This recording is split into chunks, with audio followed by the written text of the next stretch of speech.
Finkernagel Ross, we try and incorporate into each and every project an element which is bespoke and which is unique.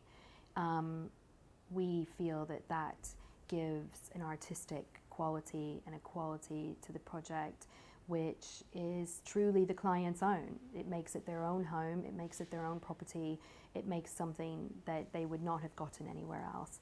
And as architects, we very much enjoy the process of doing that, the process of coming up with an idea and then trying to realize that idea and work through that idea with the client.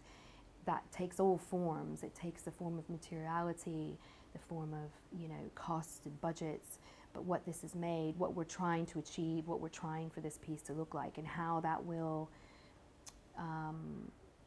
contravene or negate or remove itself from what the norm is. Take, for instance, this particular stair, where the norm in any situation would have been to wrap this grand stair in this grand entrance hall up the wall of the entrance hall. That would have been done traditionally for structural reasons, but if you want to rethink that and reimagine that, what do? Well, you start to think, what would happen if we pull that stair away from the wall? What would happen if this stair were floating in space?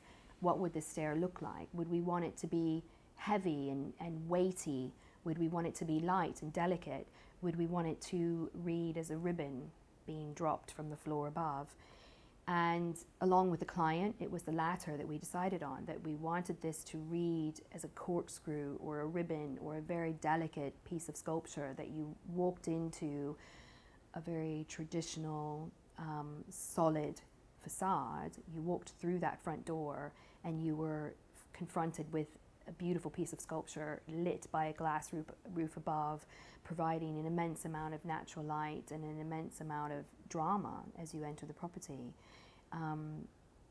In order to achieve that, the making of it was critical, and we needed a company who had a background in artisan work, who had a background in dealing with delicate steel work, dealing with potentially very sensitive projects, whereby the product we knew in the end wouldn't be over-engineered and it would have the elegance that we wanted it to have.